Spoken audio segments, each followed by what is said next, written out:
엄마, 이번 달 용돈 아직 안 들어왔어요. 전화기 너머로 들리는 건 딸의 목소리가 아니었습니다. 청구서였죠. 아버지 명의로 된 아파트 말인데요. 제 앞으로 돌려주셔야 할 것 같아요. 아들이 찾아온 건 아버지가 아니라 부동산 등기부였습니다. 여보, 당신 통장에 얼마 남았어요? 내 카드값 결제일이 다가오는데. 남편이 묻는 건 아내의 안부가 아니라 장고였습니다. 그렇게 30년을 살아온 가족. 그런데 어느 날 아침 모든 돈이 사라졌습니다. 통장은 텅 비었고 카드는 정지됐고 집문서마저 증발했습니다. 단 하루, 돈 없이 남겨진 그 하루 동안 이 가족에게 무슨 일이 일어났을까요? 가장 먼저 짐을 싸서 떠난 사람은 누구였을까요? 끝까지 남아있던 사람은 또 누구였을까요? 그리고 그날 밤이 끝날 무렵 그들은 무엇을 깨달았을까요? 지금부터 들려드릴 이야기는 한 가족의 가장 길고 짧았던 하루에 대한 기록입니다. 박준혁 62세. 그는 평생 성실하게 살았습니다. 아니, 성실하게 돈을 벌었다는 표현이 더 정확하겠네요. 새벽 5시에 일어나 밤 10시에 귀가하는 삶을 40년 가까이 반복했습니다. 주말도 명절도 가족의 생일도 그에게는 그저 달력 위의 숫자였습니다. 가족을 위해서 그가 입버릇처럼 하던 말이었습니다. 딸의 학교 행사에 가지 못할 때도, 아들의 졸업식에 참석하지 못할 때도, 결혼기념일을 까먹었을 때도 그는 이 말로 모든 걸 정당화했습니다. 그리고 실제로 그는 가족에게 많은 것을 주었습니다. 강남의 30평대 아파트, 매달 빠짐없는 용돈, 해외여행, 명품 가방, 외제차. 돈으로 살 수 있는 건 모두 사줬습니다. 돈으로 살 수 없는 건 주지 않았지만요. 그의 아내 김미경, 58세. 한때 그녀도 꿈이 있었습니다. 피아니스트가 되고 싶었죠. 음대를 나왔고 실력도 괜찮았습니다. 하지만 결혼과 동시에 피아노 뚜껑을 덮었습니다. 당신이 벌어온 돈을 관리하는 게 내 일이라고 생각하며 살았습니다. 30년 동안 그녀가 한 일은 가계부를 쓰고 적금을 들고 자산을 불리는 것이었습니다. 남편의 월급날이면 통장을 확인하고 아이들의 성적표를 받으면 학원비를 계산했습니다. 사랑한다는 말보다 이번 달 카드값 좀 봐라는 말을 더 많이 했습니다. 첫째 아들 박민준, 35세. 그는 아버지를 닮았습니다. 아니, 아버지보다 더 철저했죠. 대기업에 다니며 연봉 1억을 넘겼고 강남에 자기 명의 아파트를 2채 보유하고 있었습니다. 하지만 그 아파트 중 한 채는 사실 아버지 돈으로 산 것이었습니다. 증여세를 피하기 위해 아버지 명의로 되어 있었죠. 나중에 정리하면 돼. 어차피 다 내 거니까. 그는 그렇게 생각했습니다. 가족이니까 괜찮다고, 어차피 나중에 상속받을 거라고.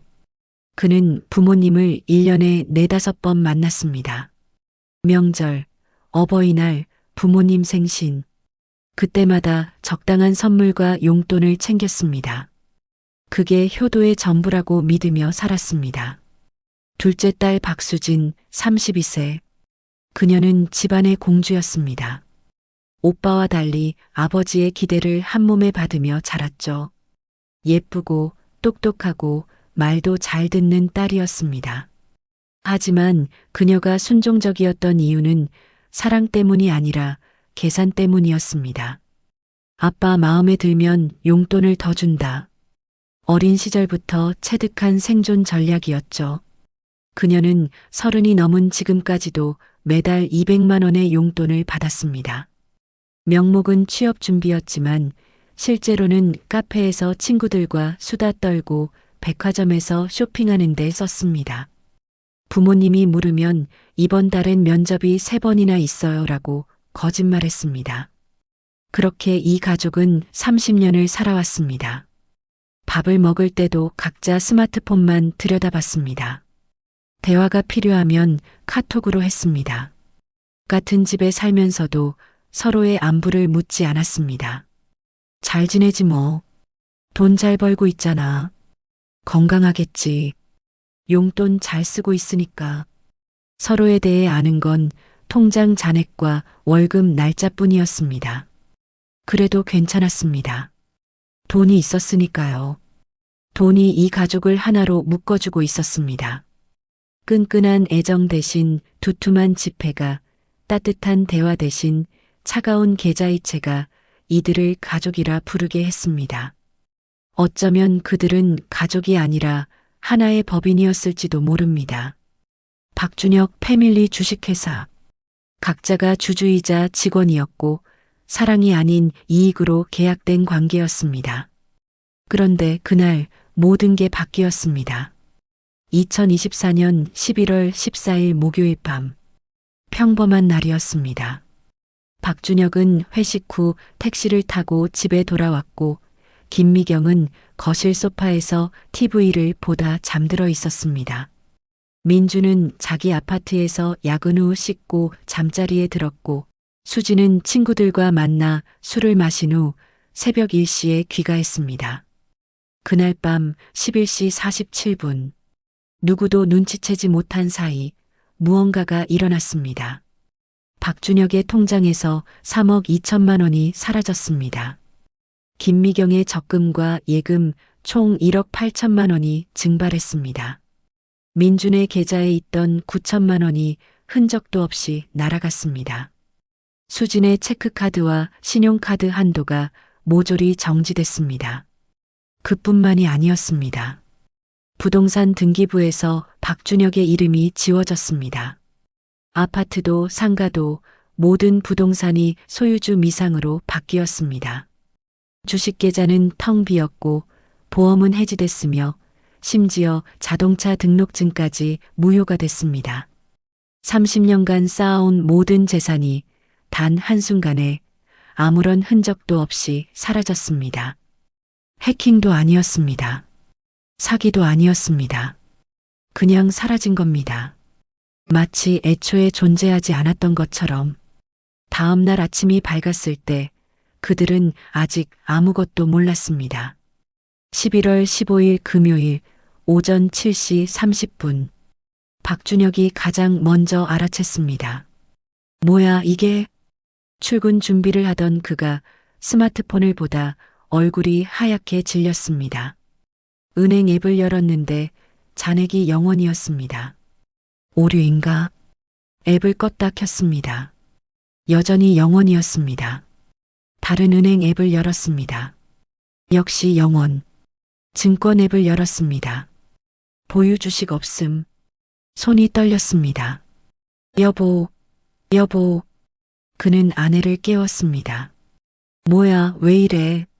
시끄럽게. 김미경이 짜증스럽게 눈을 떴습니다. 당신 통장 확인해봐. 지금 당장. 왜? 무슨 일인데? 확인이나 해봐. 김미경이 귀찮은 듯 스마트폰을 집어들었습니다. 그리고 10초 후 그녀의 얼굴에서도 혈색이 사라졌습니다. 이게 무슨... 내 적금이 왜 없어? 나도 마찬가지야. 모든 계좌가 다 텅 비었어. 말도 안 돼. 어제까지만 해도 멀쩡했는데. 두 사람은 서둘러 은행에 전화했습니다. 하지만 상담원의 대답은 한결같았습니다. 고객님, 저희 시스템상 해당 계좌는 잔액이 0원으로 표시되고 있습니다. 그게 말이 돼요? 어제까지 3억이 넘게 있었다고요. 이체 내역을 확인해 보겠습니다. 잠시만요. 긴 정적. 고객님, 죄송하지만 어떠한 이체 내역도 확인되지 않습니다. 그럼 돈이 증발했단 말이에요? 시스템 점검이 필요할 것 같습니다. 영업점에 직접 방문해 주시겠습니까? 박준혁은 전화를 끊고 곧바로 옷을 갈아입었습니다. 나 은행 갔다 올게. 나도 갈게. 바로 그때 수진이 방에서 나왔습니다. 엄마, 아빠. 내 카드 왜 안 돼? 아까 편의점에서 커피 사려고 했는데 결제가 안 된다고 그러는데? 지금 그런 거 신경 쓸 때가 아니야. 무슨 소리야? 나 오늘 친구 만나기로 했는데 카드가 막히면 어떡해? 김미경이 딸을 쏘아봤습니다. 지금 우리 통장이 다 비었어. 카드고 뭐고 다 막혔다고. 뭐? 그게 무슨 소리야? 바로 그때 현관문이 열리며 민준이 들어왔습니다. 아버지, 혹시 집에 계세요? 급한 일이. 그의 얼굴도 창백했습니다. 너도? 네. 제 계좌도 비었어요. 그리고 아파트 등기부를 확인했는데 제 명의가 아니라고. 거실에 모인 네 사람. 30년 만에 처음으로 온 가족이 아침 시간에 한자리에 모였습니다. 이유는 재산이 모두 사라졌기 때문이었습니다. 이게 대체 무슨 일이야? 박준혁이 머리를 쥐어뜯었습니다. 해킹? 아니면 사기? 김미경이 떨리는 목소리로 물었습니다.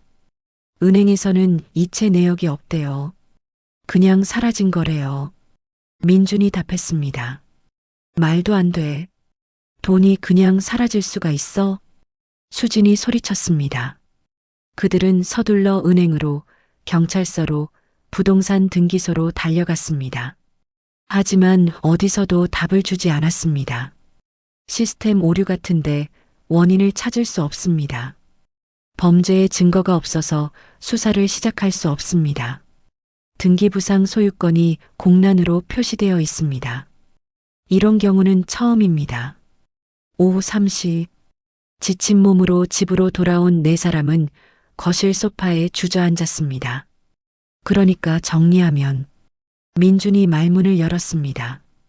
우리 가족의 모든 돈과 재산이 한순간에 사라졌고 그 원인을 아무도 모른다는 거죠? 그런 셈이지. 박준혁이 힘없이 고개를 끄덕였습니다. 지금 우리한테 남은 게 뭔데? 수진이 물었습니다. 침묵. 김미경이 냉장고를 열어봤습니다. 먹을 건 좀 있네. 며칠은 버틸 수 있을 거야. 며칠? 며칠 후엔 어떡하는데? 모르지. 일단 오늘부터 생각해보자. 그렇게 그 하루가 시작됐습니다. 돈 없이 남겨진 가족의 첫 번째 하루가 오후 5시. 평소 같으면 각자의 방에서 스마트폰을 보거나 TV를 보고 있을 시간이었습니다. 하지만 오늘은 네 사람 모두 거실에 모여 있었습니다. 말은 없었지만 묘한 긴장감이 흘렀습니다. 저녁은 어떡하지? 김미경이 냉장고를 다시 확인하며 중얼거렸습니다. 배달시켜 먹을까? 수진이 습관적으로 말했다가 입을 다물었습니다. 카드가 없었죠. 집에 있는 걸로 해 먹어야지. 엄마가 요리를 할 줄 알아? 해본 적은 없지만 해야지. 30년 만에 처음 만드는 저녁 식사였습니다. 김미경은 서툰 손놀림으로 라면을 끓이고 계란을 풀었습니다. 반찬통에 남아있던 김치와 햄을 꺼냈습니다. 됐다. 먹자. 식탁에 차려진 건 라면 4개와 계란말이, 김치뿐이었습니다. 평소 같으면 이게 뭐야라고 투덜댔을 수진도 말없이 젓가락을 들었습니다. 조용히 식사가 진행됐습니다. 그때 민준이 입을 열었습니다. 아버지, 어머니, 제가 한 가지 제안을 해도 될까요? 뭔데? 저는 내일 회사에 가야 하거든요. 그런데 지금 제 통장도 비어 있고 교통카드도 충전이 안 되고 그래서 제 아파트로 돌아가서 일단 정리를 좀 해야 할 것 같아요. 회사 동료한테 돈 좀 빌려서 당장 급한 건 해결하고. 박준혁이 눈을 가늘게 떴습니다. 그러니까 넌 여기서 나가겠다는 거야? 아니, 그게 아니라 일단 제가 돈을 좀 마련해서 가족들 도와드리려고. 거짓말하지 마. 예. 너 지금 도망가려는 거잖아. 우리랑 같이 있으면 내 발목만 잡힐 것 같아서. 아버지, 무슨 말씀을. 맞아. 이번엔 김미경이 끼어들었습니다. 넌 늘 그랬어. 필요할 땐 가족 찾고 귀찮아지면 빠지고 어머니까지. 민준의 얼굴이 붉어졌습니다. 사실이잖아. 1년에 몇 번이나 우리 보러 왔어? 명절 때 잠깐 얼굴 비추고 용돈 쥐어주고 가는 게 다였잖아. 저도 바빴어요. 회사 다니는 게 얼마나 힘든데. 힘들면 우리는 안 힘들었을 것 같아? 박준혁이 차갑게 말했습니다. 나는 40년을 일했어. 너보다 훨씬 더 힘들게. 그런데 너한테 한 번이라도 하소연한 적 있니? 그건 없지. 왜? 아버지니까. 가족이니까. 당연한 거라고 생각했으니까. 민준이 입술을 깨물었습니다. 그런데 너는 뭐야? 하루도 안 돼서 짐 싸고 나가겠다고? 가족이 이런 거야? 저는 정말 도우려고. 닥쳐. 박준혁이 소리쳤습니다. 거실이 조용해졌습니다. 한참 후 민준이 일어났습니다. 알겠습니다. 제가 잘못 생각했네요. 그는 방으로 들어가 짐을 쌌습니다. 수진이 오빠의 방문을 두드렸습니다. 오빠, 진짜 가는 거야? 응. 우리 어떡하라고? 너희가 알아서 하겠지. 나도 내 인생 살아야 해. 정말 매정하다. 매정한 건 너희도 마찬가지잖아. 민준이 가방을 들고 현관으로 나왔습니다. 그럼 저 갑니다. 그래, 가. 다신 돌아오지 마. 박준혁이 등을 돌렸습니다. 민준은 잠시 망설이다가 문을 열고 나갔습니다. 쿵. 문이 닫혔습니다. 거실에 남은 세 사람은 한동안 말이 없었습니다. 역시 그렇게 나올 줄 알았어. 김미경이 쓴웃음을 지었습니다. 돈이 있을 땐 효자 행세하더니 돈이 없어지니까 제일 먼저 도망가네. 수지는 아무 말도 하지 않았습니다. 하지만 그녀의 머릿속에서도 같은 생각이 맴돌고 있었습니다. 나도 나가야 하나? 밤 9시. 수진이 방에서 나왔습니다. 엄마, 아빠. 나도 친구 집에 가서 며칠 있다 올게. 너도? 김미경이 허탈하게 웃었습니다. 그래, 가. 너도 오빠처럼 도망가. 도망가는 거 아니야. 그냥 친구가 힘들 때 좀 도와주겠다는데. 거짓말. 박준혁이 말했습니다. 너 친구한테 도움받으려는 거지. 우리한테서 멀어지려는 거고. 아빠, 가. 어차피 넌 우리가 돈 있을 때만 딸이었으니까. 수진의 눈에 눈물이 맺혔습니다. 그게 무슨 말이야? 사실이잖아. 넌 평생 우리 돈으로 살았어. 30이 넘도록 취업도 안 하고 매달 용돈만 받았으면서 내가 원해서 그런 줄 알아? 아빠가 딸은 시집이나 잘 가면 된다고 그랬잖아. 그래, 내 잘못이지. 널 그렇게 키운 게. 박준혁이 한숨을 쉬었습니다. 하지만 이제 우리한테 줄 게 없어. 그러니까 너도 내 길 가. 수지는 더 이상 아무 말도 하지 않았습니다. 그녀도 방에 들어가 짐을 쌌습니다. 30분 후 그녀도 집을 나갔습니다. 거실엔 박준혁과 김미경만 남았습니다. 두 사람은 소파에 앉아 멍하니 텔레비전을 바라봤습니다. 소리는 꺼져 있었습니다. 결국 우리만 남았네. 김미경이 말했습니다. 응. 30년 동안 키운 자식들이 하루 만에 다 떠나버렸어. 우리가 뭘 잘못한 걸까? 박준혁은 대답하지 않았습니다. 그는 대답할 수 없었습니다. 왜냐하면 그도 같은 생각을 하고 있었으니까요. 나도 떠나고 싶다. 아내조차 짐처럼 느껴지는 순간이었습니다. 11월 16일 토요일 오전 8시 박준혁이 눈을 떴을 때 옆자리는 비어 있었습니다. 김미경은 이미 일어나 거실에 나와 있었습니다. 잤어? 응. 대화는 거기까지였습니다. 냉장고를 열어본 김미경의 얼굴이 어두워졌습니다. 먹을 게 별로 없네. 어제 장 못 봤으니까. 오늘은 어떡하지? 집에 있는 거 먹어야지. 김미경은 남은 쌀로 밥을 지었습니다. 반찬은 김치와 어제 남은 계란말이가 전부였습니다. 이걸로 오늘 하루를 버텨야 해. 두 사람은 말없이 아침을 먹었습니다. 평소 같으면 신문을 보거나 스마트폰을 하며 각자의 시간을 보냈을 텐데 오늘은 달랐습니다. 할 일이 없었습니다. 돈이 없으니 나갈 수도 없었고 만날 사람도 없었고 할 수 있는 게 아무것도 없었습니다. 당신 평소에 뭐 하며 시간 보냈어? 김미경이 물었습니다. 회사 가고 일하고 집에 오고 그게 다였지.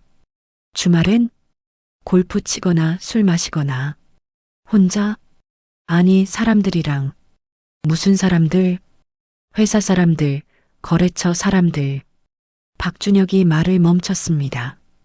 그는 깨달았습니다. 자신에게 친구가 없다는 걸. 40년 동안 만난 사람들은 모두 일 때문에 만난 사람들이었습니다. 퇴근 후 술 한잔하는 것도 주말에 골프 치는 것도 모두 업무의 연장이었습니다. 진짜 친구는 없었습니다. 나도 마찬가지야. 김미경이 쓸쓸하게 웃었습니다. 친구들이라고 만났던 사람들 다 백화점 가서 쇼핑하거나 비싼 레스토랑에서 밥 먹는 게 전부였어. 돈 없으면 만날 이유도 없는 사람들. 우리 참 허무하게 살았네. 두 사람은 또다시 침묵에 빠졌습니다. 오전 11시 초인종이 울렸습니다. 누구지? 박준혁이 인터폰을 확인했습니다. 경비실이었습니다. 네. 사모님 계신가요? 백화점에서 전화 왔는데 카드 결제 문제 때문에 연락드린다고. 아, 알겠습니다. 박준혁이 전화를 끊었습니다. 당신 카드 뭐 샀어? 나 아무것도 안 샀는데? 백화점에서 연락 왔는데? 김미경이 스마트폰을 확인했습니다. 미납 안내 문자가 여러 통 와 있었습니다. 아, 지난달 구매한 거 결제일이 오늘이었나 봐. 얼마나 샀는데? 500만 원 정도? 뭘 그렇게 샀어? 가방이랑 옷 몇 벌. 박준혁이 한숨을 쉬었습니다. 이제 어떡하려고? 어떡하긴 갚아야지. 나중에라도. 나중이 있기나 할까? 그 말에 김미경도 입을 다물었습니다. 오후 2시. 두 사람은 거실 소파에 앉아 멍하니 시간을 보냈습니다. 심심하다. 김미경이 중얼거렸습니다. 응. 평소엔 이 시간에 뭐 했더라? TV 보거나 낮잠 자거나. 그것도 돈이 있어서 여유로웠던 건데. 김미경이 갑자기 일어났습니다. 나 피아노 쳐도 돼? 갑자기 옛날 생각나서. 결혼 전엔 맨날 쳤었는데 거실 한쪽에 놓인 피아노. 먼지가 쌓여 있었습니다. 10년 넘게 뚜껑을 열지 않은 악기였습니다. 김미경이 먼지를 닦고 의자에 앉았습니다. 손가락을 건반 위에 올렸습니다. 땡 마이너스. 음이 틀렸습니다. 조율이 안 된 피아노였죠. 하지만 김미경은 계속 연주했습니다. 쇼팽의 녹턴. 서툴렀지만 그녀의 손가락은 아직 음을 기억하고 있었습니다. 박준혁은 처음으로 아내의 연주를 들었습니다. 30년을 함께 살면서도 아내가 피아노를 친다는 사실조차 제대로 인식하지 못하고 살았습니다. 곡이 끝났을 때 김미경의 눈가가 젖어 있었습니다. 왜 울어? 모르겠어. 그냥 옛날 생각이 나서. 옛날? 결혼하기 전 내가 뭘 하고 싶었는지, 어떤 사람이 되고 싶었는지 다 잊고 살았는데. 김미경이 피아노 뚜껑을 닫았습니다. 당신은 하고 싶었던 거 없었어? 박준혁이 고개를 저었습니다. 난 없었어. 아니, 있었는지도 모르겠어. 기억이 안 나. 정말? 응. 대학 졸업하고 바로 취직했고 결혼했고, 애 낳았고, 돈 벌었고, 그게 다야. 그럼 당신은 뭐가 행복했어? 박준혁이 한참을 생각하다가 대답했습니다. 통장 잔고 늘어나는 거. 김미경이 웃었습니다. 슬픈 웃음이었습니다. 우리 참 불쌍하게 살았네. 응. 밤 10시. 두 사람은 각자의 방으로 들어갔습니다. 하지만 잠이 오지 않았습니다. 박준혁은 천장을 바라보며 생각했습니다. 나는 왜 이렇게 살았을까? 40년 동안 돈을 벌었습니다. 가족을 위해서라고 믿었습니다. 하지만 가족은 모두 떠났습니다. 그리고 그는 깨달았습니다. 가족을 위한 게 아니었다는 걸, 자기 자신을 위한 것도 아니었다는 걸, 그저 습관이었다는 걸, 돈을 버는 것 말고는 할 줄 아는 게 없어서 그렇게 살았을 뿐이라는 걸. 옆방에서 김미경도 같은 생각을 하고 있었습니다. 나는 뭘 위해 살았을까? 남편의 돈을 관리하고 자식들에게 용돈 주고 집안을 꾸리는 것. 그게 전부였습니다.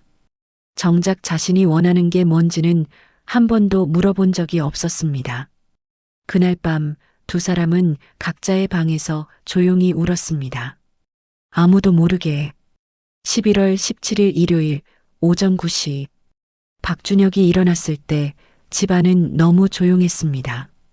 거실로 나가보니 김미경이 식탁에 앉아 멍하니 창밖을 바라보고 있었습니다. 아침 안 먹어? 배 안 고파?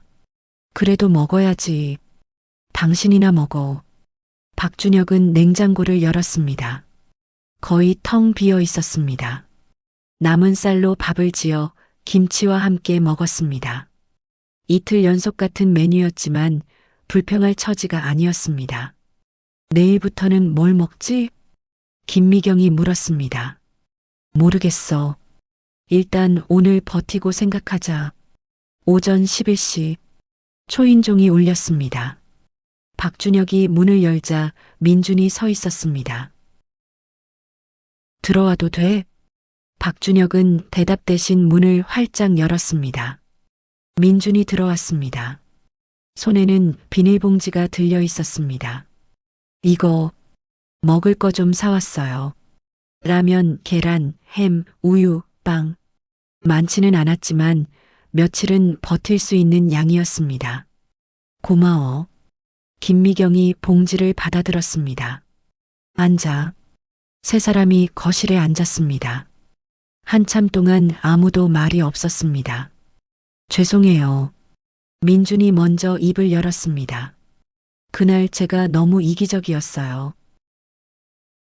친구 집에 가서 이틀 있었는데 계속 생각이 나더라고요. 부모님 얼굴이. 민준의 목소리가 떨렸습니다. 돈이 있을 때는 몰랐어요.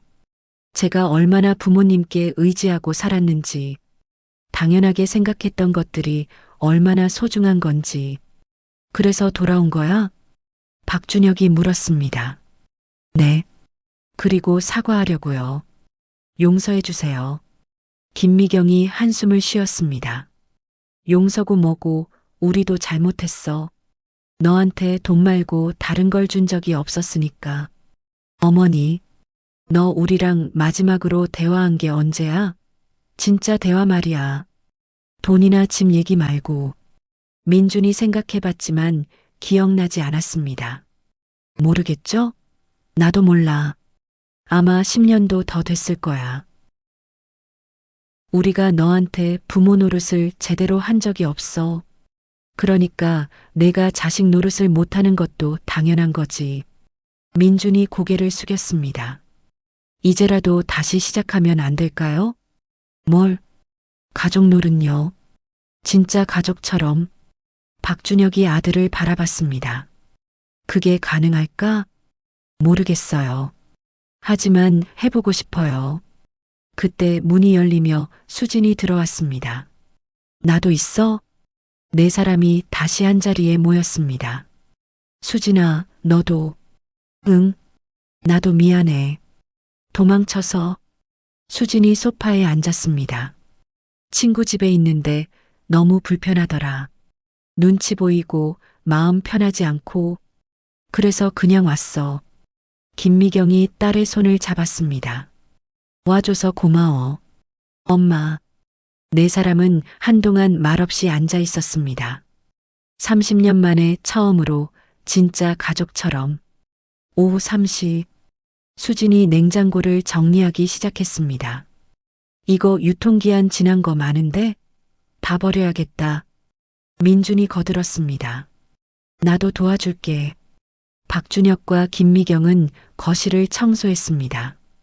오랜만에 가족들이 함께 집안일을 하는 모습이었습니다. 엄마, 저녁 뭐 해 먹을까? 오빠가 사온 거로 찌개 끓일까? 좋아. 내가 도와줄게. 부엌에서 웃음소리가 들렸습니다. 박준혁은 그 소리를 들으며 걸레질을 멈췄습니다. 언제가 마지막이었을까? 집안에서 웃음소리가 들린 게 기억이 나지 않았습니다. 저녁 6시 네 사람이 식탁에 둘러앉았습니다.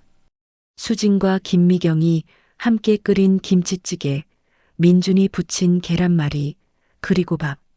간단한 식사였지만 마음만은 풍성했습니다. 맛있다. 박준혁이 말했습니다. 정말? 응. 내가 만든 거라서 더 그런가 봐. 수진이 웃었습니다. 아빠, 나 요리 이렇게 해본 거 처음이야. 잘하네. 거짓말. 맛없는 거 알아. 아니야, 진심이야. 식탁에서 대화가 오갔습니다. 아버지, 회사는 어때요? 요즘 일 많으세요? 응, 좀 바쁘지. 너는? 저도 바빠요. 신규 프로젝트 때문에. 그렇구나. 힘들겠다. 괜찮아요. 할만해요. 건강 챙겨. 네. 짧은 대화였지만 이것만으로도 충분했습니다. 서로에게 관심을 갖는다는 것. 그게 얼마나 소중한 일인지 이제야 깨달았습니다. 밤 9시 네 사람은 거실에 모여 앉았습니다. 우리 이야기 좀 할까? 김미경이 말했습니다. 무슨? 아무 이야기나. 평소에 못했던 거. 예를 들면? 민준아, 너 요즘 고민 있어? 민준이 깜짝 놀랐습니다. 어머니가 이런 질문을 한 건 처음이었습니다. 고민이요? 있긴 해요. 뭔데? 회사에서 승진 대상자인데 해외 발령을 받을 수도 있대요. 해외? 어디? 싱가포르요. 가고 싶어? 민준이 고개를 저었습니다. 솔직히 잘 모르겠어요. 커리어로는 좋은 기회인데 여기 떠나기가 싫기도 하고. 왜? 그냥 이제 겨우 부모님이랑 가까워진 것 같은데 또 멀어지는 게 싫어서요. 김미경이 아들의 손을 잡았습니다. 내가 원하는 걸 해. 우리 때문에 포기하지 마. 하지만 괜찮아. 멀리 있어도 가족은 가족이니까. 민준의 눈시울이 붉어졌습니다. 고맙습니다, 어머니. 이번엔 수진의 차례였습니다. 수진아, 너는? 나? 응. 요즘 어때? 수진이 잠시 망설이다가 입을 열었습니다. 사실은 나 취업 준비 진짜 하고 있어. 정말? 응. 거짓말 아니야. 6개월 전부터 학원도 다니고 있어. 왜 말 안 했어? 부끄러워서. 30이 넘어서 이제야 시작하는 게. 박준혁이 딸을 바라봤습니다. 늦은 게 아니야.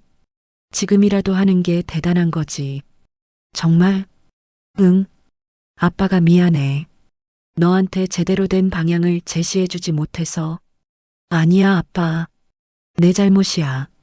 나 스스로 선택을 안 했으니까. 이제부터라도 잘하면 돼. 응. 그렇게 그들은 밤늦게까지 이야기를 나눴습니다. 평생 하지 못했던 이야기들을, 진짜 속마음을. 그리고 그날 밤 네 사람 모두 편안하게 잠들었습니다. 오랜만에 11월 18일 월요일 오전 7시 박준혁이 눈을 떴을 때 집안에서 밥 짓는 냄새가 났습니다. 거실로 나가니 김미경이 아침 준비를 하고 있었습니다. 일찍 일어났네? 응. 오늘은 내가 출근해야 하잖아. 고마워. 식탁에는 간단하지만 정성스러운 아침이 차려져 있었습니다. 애들은 아직 자. 깨워야 하나? 아니, 자게 놔둬. 두 사람은 조용히 아침을 먹었습니다. 당신 오늘 회사 가서 어떻게 할 거야? 일단 월급 선지급 요청해 볼까 해. 될까? 모르지. 해봐야지.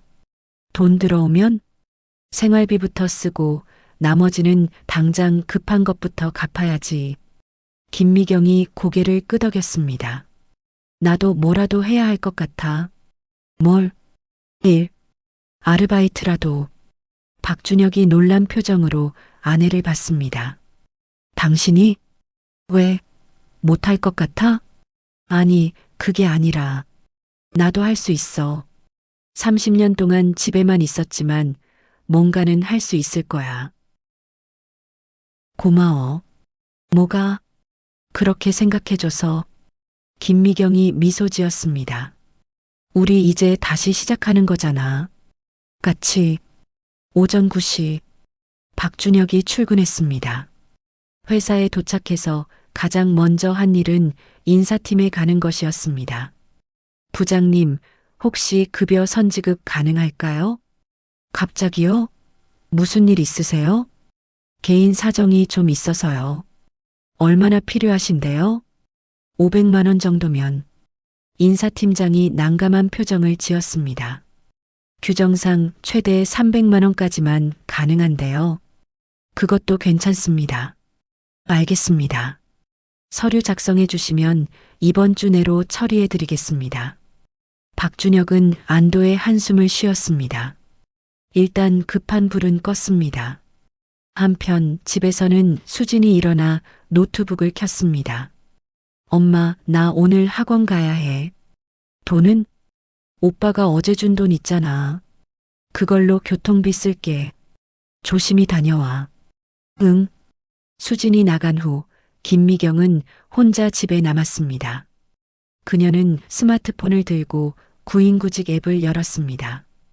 58세 여성, 경력 없음, 할 수 있는 일. 검색 결과는 많지 않았습니다. 청소, 식당 보조, 전단지 돌리기. 이것부터 시작해야겠네. 그녀는 몇 군데 전화를 걸었습니다. 대부분 나이가 좀 있으시네요 라는 대답이 돌아왔습니다. 하지만 포기하지 않았습니다. 10번째 전화에서 드디어 긍정적인 답변을 들었습니다. 내일 오전에 나오실 수 있으세요? 면접 보시죠. 네, 감사합니다. 전화를 끊은 김미경은 가슴이 두근거렸습니다. 30년 만에 처음으로 자기 이름으로 일을 구하는 순간이었습니다. 오후 2시, 민준이 집에 들어왔습니다. 어머니, 저 왔어요. 일찍 왔네. 오늘 반차 썼어요. 왜? 민준이 봉투를 꺼냈습니다. 이거, 제 월급 절반이에요. 쓰세요. 이걸 어떻게 받아? 받으세요. 제가 드리고 싶어요. 하지만, 어머니, 저 35년 동안 받기만 했어요. 이제 제가 드릴 차례예요. 김미경의 눈에 눈물이 맺혔습니다. 고마워, 아들. 아니에요. 당연한 거예요. 민주는 소파에 앉아 물었습니다. 수진이는? 학원 갔어. 진짜 취업 준비하나 봐요? 응. 열심히 하더라. 다행이다. 민준이 창밖을 바라봤습니다. 어머니, 제가 솔직히 말씀드려도 될까요? 뭔데? 저 사실 부모님이랑 어떻게 지내야 할지 모르겠어요. 30년 동안 돈으로만 관계를 유지했잖아요. 용돈 주고받고 명절 때 선물하고 그게 다였는데 갑자기 진짜 가족처럼 지내려니까 낯설어요.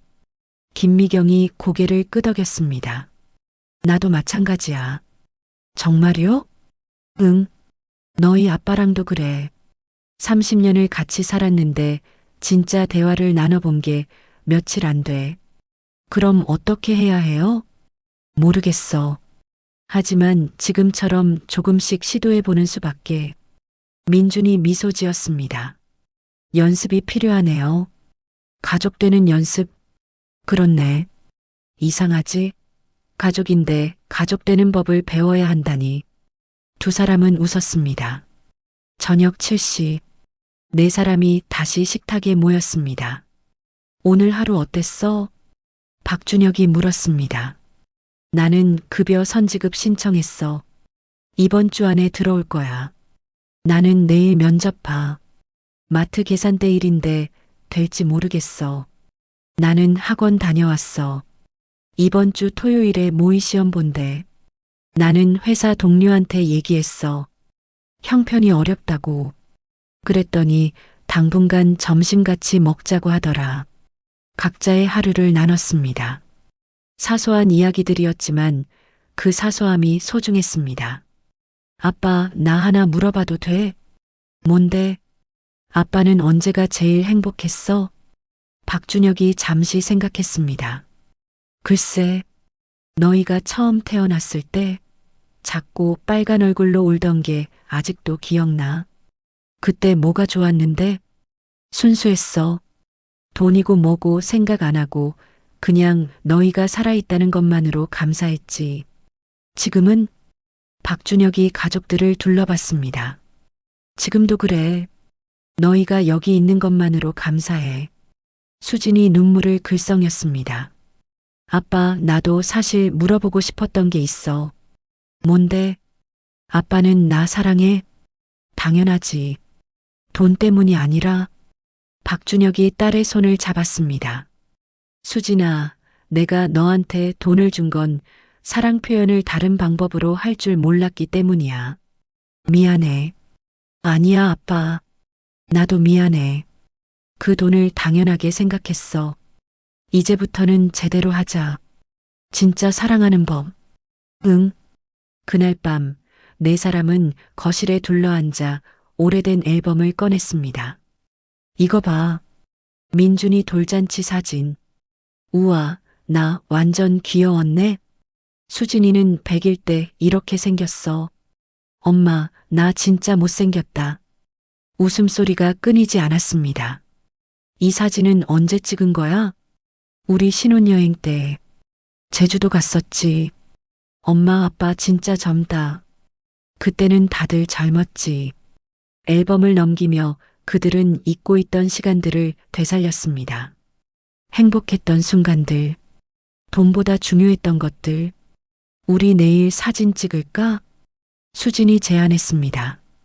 갑자기, 응, 새로 시작하는 거 기념해서. 좋은 생각이다. 박준혁이 웃으며 말했습니다. 가족 사진 얼마만이야?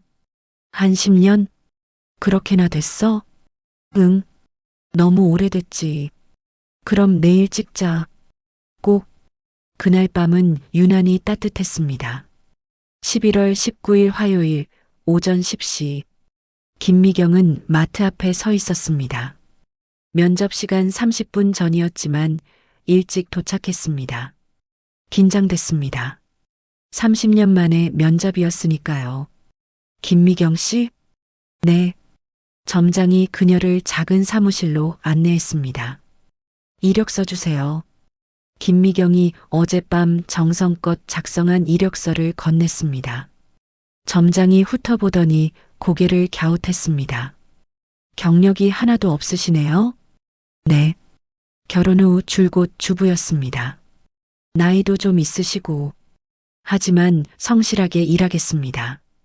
점장이 그녀를 빤히 쳐다봤습니다. 솔직히 물어볼게요. 왜 갑자기 일을 하시려고요?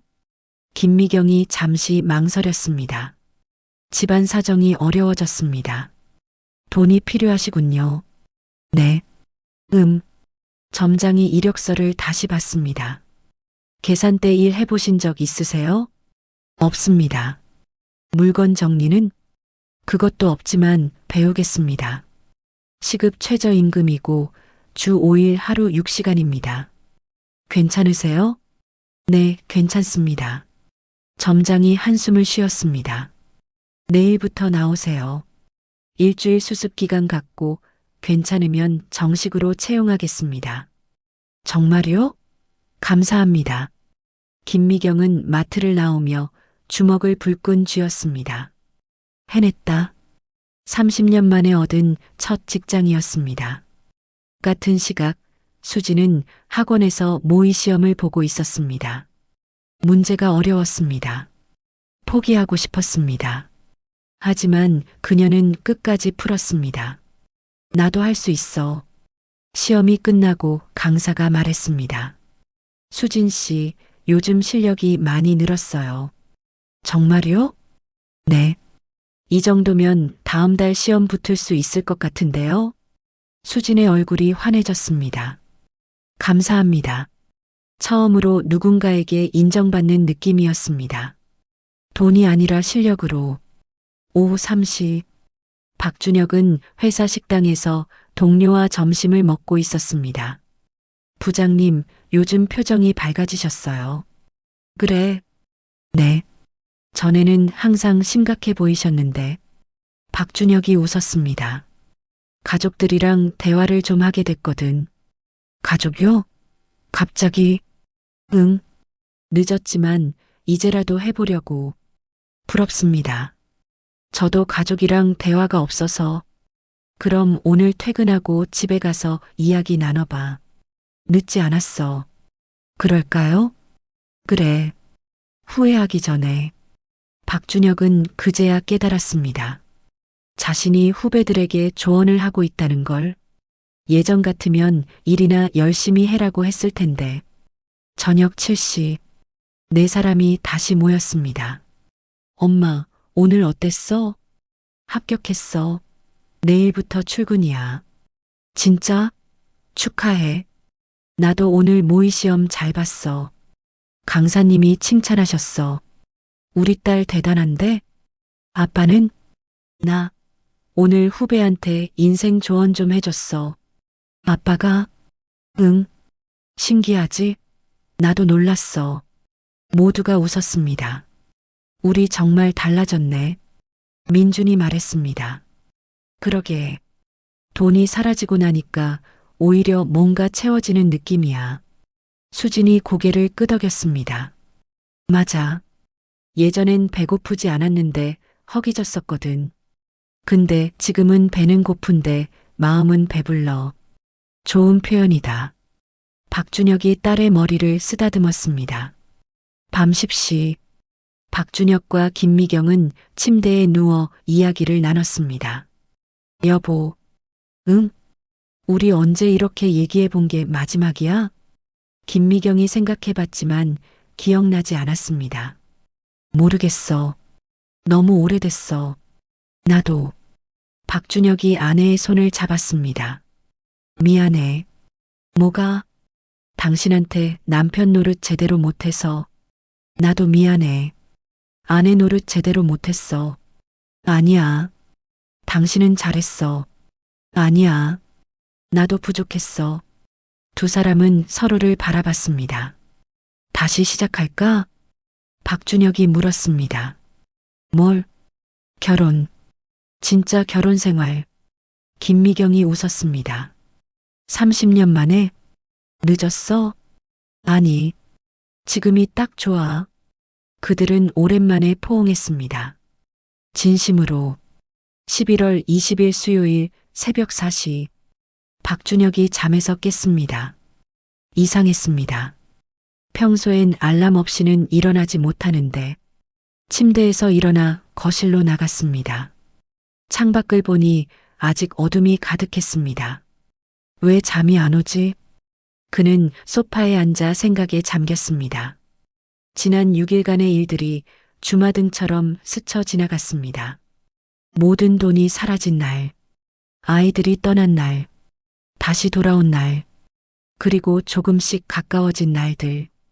이게 꿈일까, 현실일까? 돈이 사라진 게 꿈 같았습니다. 하지만 가족과 가까워진 것은 꿈보다 더 꿈 같았습니다. 아빠, 뒤에서 수진의 목소리가 들렸습니다. 너도 못 자?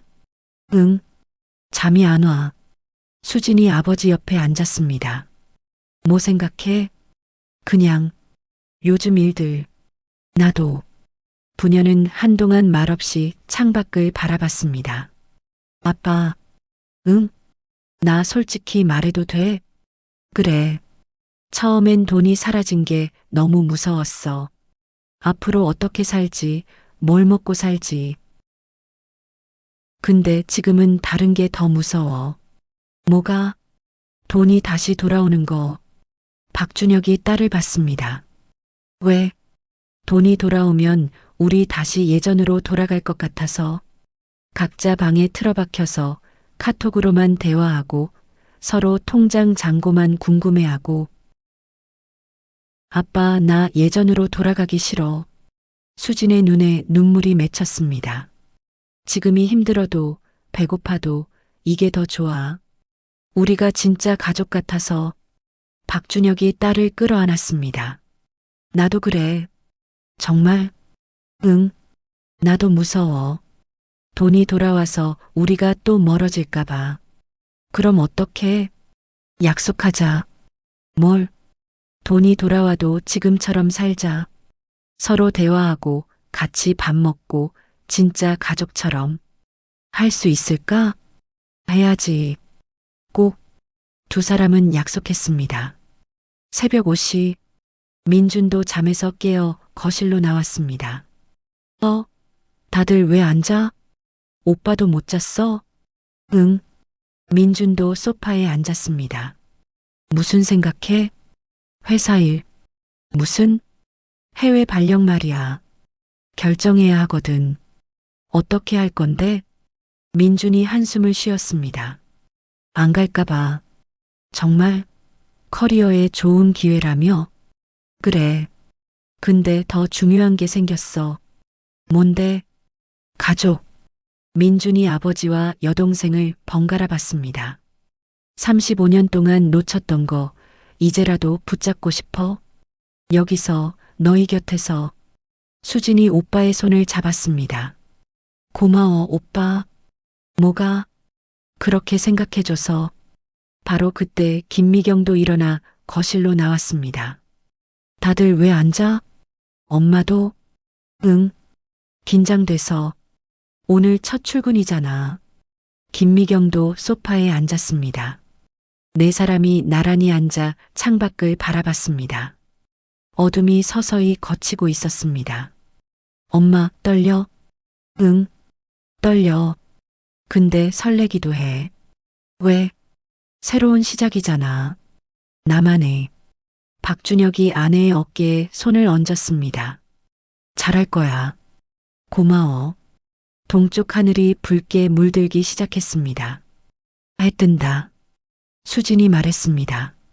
네 사람은 말없이 일출을 지켜봤습니다. 아파트 창문 너머로 보이는 도시의 일출. 화려하지는 않았지만 아름다웠습니다. 우리 사진 찍을까? 민준이 스마트폰을 꺼냈습니다. 지금? 응. 이 순간 기억하고 싶어? 네 사람이 스마트폰 카메라 앞에 모였습니다. 셀카를 찍었습니다. 머리도 안 빗고 잠옷 차림에 맨 얼굴이었지만 그 사진 속 그들은 행복해 보였습니다. 진짜로. 오전 7시 아침 식사 시간이었습니다. 김미경이 준비한 밥과 국 그리고 간단한 반찬. 잘 먹겠습니다. 네 사람이 동시에 말했습니다. 엄마, 오늘 첫 출근 파이팅? 응. 고마워. 아빠도 회사에서 파이팅. 너희도. 서로에게 응원을 보냈습니다. 식사를 마치고 각자 준비를 시작했습니다. 김미경은 마트 유니폼을 입었습니다. 처음 입어보는 근무복이었습니다. 어때? 잘 어울려. 박준혁이 웃으며 말했습니다. 거짓말. 진짜야. 당신 멋있어. 두 사람은 함께 집을 나섰습니다. 30년 만에 처음으로 같은 시간에 일하러 가는 모습이었습니다. 오전 9시 김미경의 첫 출근. 오늘부터 계산대 담당하실 거예요. 옆에서 지켜보고 배우세요. 선배 직원이 친절하게 설명해 줬습니다. 처음엔 서툴렀습니다. 바코드를 찍는 것도, 계산하는 것도, 포장하는 것도. 하지만 김미경은 포기하지 않았습니다. 죄송합니다. 처음이라 서툴러요. 괜찮아요. 천천히 하세요. 손님들이 이해해 줬습니다. 점심시간. 직원 휴게실에서 도시락을 먹으며 김미경은 생각했습니다. 이게 일하는 거구나. 힘들었지만 뿌듯했습니다. 누군가에게 필요한 사람이 된다는 느낌. 돈을 벌어온다는 자부심. 30년 만에 처음 느껴보는 감정이었습니다. 오후 6시 김미경이 퇴근했습니다. 집으로 가는 길 그녀는 작은 케이크 가게에 들렀습니다. 딸기 케이크 하나 주세요. 오늘 처음 번 돈으로 산 첫 선물이었습니다. 저녁 7시 가족들이 모두 집에 모였습니다. 엄마 어땠어? 힘들었지만 재미있었어. 다행이다. 김미경이 케이크를 꺼냈습니다. 이게 뭐야? 내가 처음 번 돈으로 산 거야. 우리 같이 먹자. 네 사람은 케이크를 나눠 먹었습니다. 작은 케이크였지만 그 어떤 호화로운 식사보다 달콤했습니다. 엄마, 맛있다. 그치? 나도 처음 먹어보는데 맛있네. 왜? 내 돈으로 사 먹는 게 처음이라. 모두가 웃었습니다. 밤 11시 수진이 방에서 나와 거실 소파에 앉았습니다. 창밖을 보니 별이 보였습니다. 내일은 또 어떤 하루일까? 그녀는 더 이상 두렵지 않았습니다. 가족이 함께라면 무엇이든 할 수 있을 것 같았습니다. 바로 그때였습니다. 스마트폰에 알림이 떴습니다. 은행 앱에서 온 메시지였습니다. 입금 3억 2,457만 8천 원. 수진이 깜짝 놀라 스마트폰을 떨어뜨릴 뻔했습니다. 이게 뭐야? 서둘러 앱을 열어봤습니다. 통장 잔액이 정상으로 돌아와 있었습니다. 부모님 통장도, 오빠 통장도, 모든 계좌가 6일 전 사라졌던 돈이 그대로 돌아와 있었습니다. 수지는 떨리는 손으로 부모님 방문을 두드렸습니다. 엄마, 아빠, 일어나봐. 왜? 돈이 돌아왔어. 11월 21일 목요일 새벽 1시. 네 사람은 거실에 모여 각자의 스마트폰을 확인했습니다. 정말이었습니다. 모든 돈이, 모든 재산이 6일 전 사라지기 전 상태 그대로 돌아와 있었습니다.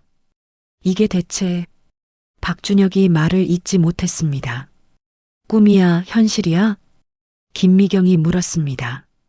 현실이야. 진짜 돌아왔어. 민준이 확인하며 말했습니다. 침묵이 흘렀습니다. 긴 침묵. 그리고 누군가 웃기 시작했습니다. 수진이었습니다. 하하. 그 웃음이 전염됐습니다. 민준도, 김미경도, 박준혁도 웃기 시작했습니다. 이게 뭐야, 진짜? 6일 동안 고생한 게 뭐야? 갑자기 왔다가 갑자기 사라지고 또 갑자기 돌아오고. 우리 인생이 장난이야? 웃다가 울고 울다가 웃었습니다. 한참을 그렇게 있다가 박준혁이 입을 열었습니다. 다들 내 말 좀 들어봐. 모두가 아버지를 봤습니다. 돈이 왜 사라졌는지, 왜 돌아왔는지는 모르겠어. 그건 중요하지 않아. 중요한 건 우리가 이 6일 동안 뭘 배웠느냐야. 박준혁이 가족들을 둘러봤습니다. 나는 깨달았어. 돈이 없어도 행복할 수 있다는 걸. 아니, 오히려 돈이 없을 때 더 가까워질 수 있다는 걸. 그리고 내가 40년 동안 추구했던 게 얼마나 허무한 건지도 알았어. 통장 잔고 늘리는 게 인생의 전부가 아니라는 걸. 김미경이 고개를 끄덕였습니다. 나도 마찬가지야. 30년 동안 집에만 있으면서 내가 누군지조차 몰랐어. 근데 이번에 일을 시작하면서 알게 됐어. 내가 할 수 있는 게 많다는 걸. 민준이 말했습니다. 저도요. 저는 돈이 있을 때는 가족이 필요 없다고 생각했어요. 혼자서도 충분하다고. 근데 아니더라고요. 가족 없이는 아무 의미가 없었어요. 수진이 눈물을 닦으며 말했습니다. 나도. 나는 평생 기생충처럼 살았잖아. 부모님 돈에 의지해서. 근데 이번에 깨달았어. 내 힘으로 뭔가 해낼 수 있다는 걸. 그게 얼마나 뿌듯한지. 박준혁이 물었습니다. 그럼 우리 어떻게 할까? 돈이 돌아왔으니까 예전으로 돌아갈까? 안 돼. 세 사람이 동시에 소리쳤습니다. 절대 안 돼요. 예전으로 돌아가면 안 돼. 다시는 그렇게 살기 싫어. 박준혁이 웃었습니다. 나도 그래. 그럼 약속하자. 뭘? 지금부터 우리는 새로운 가족이 되는 거야. 돈이 있어도 없어도 항상 서로를 먼저 생각하는 가족. 좋아. 약속해. 약속? 네 사람은 손을 맞잡았습니다. 세 달 후, 2025년 2월, 박준혁은 회사를 그만뒀습니다. 40년 다닌 회사를 명예퇴직했습니다. 이제 진짜 하고 싶은 일을 해볼까 해. 그는 작은 서점을 열었습니다. 평생 읽고 싶었지만 시간이 없어서 못 읽었던 책들로 가득한 서점. 손님은 많지 않았지만 그는 행복했습니다. 김미경은 마트 일을 계속했습니다. 그리고 저녁에는 피아노 학원을 다녔습니다. 나이 들어서 배우기 부끄럽지 않아요? 전혀요. 하고 싶은 걸 하는데 나이가 무슨 상관이에요? 그녀는 6개월 후 작은 공연을 준비하고 있었습니다. 민주는 해외 발령을 거절했습니다. 그리고 매주 일요일 부모님 집에서 가족 식사를 하는 전통을 만들었습니다. 저 결혼하려고요. 정말? 네. 소개팅에서 만난 분인데 제가 변한 모습을 좋아해 주더라고요. 수지는 시험에 합격했습니다. 그리고 작은 회사에 취직했습니다. 월급이 적어서 걱정했는데 행복해요. 내 돈으로 사는 커피가 이렇게 맛있는 줄 몰랐어요. 그들은 더 이상 돈으로 대화하지 않았습니다. 이번 달 얼마 벌었어? 가 아니라 요즘 어때? 행복해? 를 물었습니다.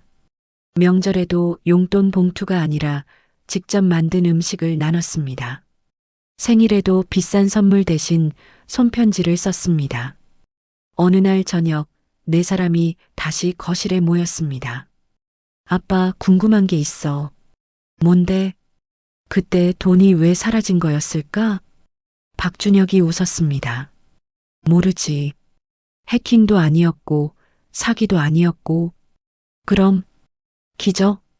기적? 응. 우리를 구하기 위한 기적. 김미경이 남편의 손을 잡았습니다. 맞는 것 같아. 그 6일이 없었으면 우리 지금도 똑같이 살고 있었을 거야. 서로 무관심하게 돈으로만 묶여 있는 가족으로. 수진이 말했습니다. 그럼 계속 오후 206. 6일은 우리에게 주어진 시험이었던 거네. 시험? 응. 돈 없이도 가족으로 남을 수 있는지. 민준이 고개를 끄덕였습니다. 우리는 통과한 거고. 그런 것 같아. 박준혁이 창밖을 바라봤습니다. 다들 알지? 돈이 다시 왔어도 우리는 예전으로 돌아가지 않았다는 거. 응. 우리는 바뀌었어. 진짜로. 맞아. 김미경이 미소 지었습니다. 이제 우리는 진짜 가족이야. 돈으로 맺어진 게 아니라 사랑으로. 그날 밤 네 사람은 오래된 앨범에 새 사진을 붙였습니다. 6일간의 기록들. 맨 얼굴로 새벽에 찍은 셀카. 마트 유니폼 입은 엄마 사진. 서점 앞에서 찍은 아빠 사진. 합격증을 든 수진 사진. 약혼자와 함께 찍은 민준 사진. 이 사진들이 우리 인생에서 가장 소중한 거야. 왜? 우리가 진짜 가족이 된 순간이니까. 그로부터 1년 후, 박준혁의 서점은 동네에서 소문난 명소가 됐습니다. 여기 주인 아저씨 이야기를 정말 잘 들어주세요. 책 추천도 최고예요. 김미경은 첫 피아노 공연을 성공적으로 마쳤습니다. 환갑의 나이에 무대에 서다니 꿈만 같아요. 민주는 결혼해서 아이를 가졌습니다. 아버지, 어머니처럼 살지 않을 거예요. 우리 아이한테는 돈보다 사랑을 먼저 줄 거예요. 수지는 회사에서 인정받아 승진했습니다. 제 인생에서 가장 뿌듯한 순간이에요. 누군가의 돈이 아닌 제 능력으로 여기까지 왔으니까요. 그들은 여전히 매주 일요일 함께 모였습니다. 비싼 레스토랑이 아니라 집에서, 화려한 음식이 아니라 손수 만든 음식으로. 이게 진짜 행복이구나. 박준혁이 가족들을 바라보며 중얼거렸습니다. 뭐라고? 아니, 그냥 고맙다는 말이야. 뭐가? 너희가 내 가족이라는 게. 김미경이 남편의 손을 잡았습니다. 나도 고마워. 민준과 수진도 부모님의 손을 잡았습니다. 네 사람의 손이 하나로 모였습니다. 그 손에는 돈이 없었습니다. 하지만 그 손에는 사랑이 가득했습니다. 그리고 그들은 알았습니다. 돈으로 맺어진 가족은 돈이 사라지면 흩어지지만 사랑으로 맺어진 가족은 어떤 시련에도 함께한다는 것을. 진짜 가족이란 무엇인지, 진짜 행복이란 무엇인지, 그 6일간의 기적이 가르쳐 준 것들을. 돈으로 맺어진 가족이 돈 없이 남은 하루. 그 하루는 사실 하루가 아니었습니다. 그것은 새로운 인생의 시작이었습니다. 진짜 가족이 되기 위한 첫걸음이었습니다. 그리고 그들은 지금도 그 길을 걷고 있습니다. 함께. 끝. 구독, 좋아요, 댓글 남겨주세요. 감사합니다.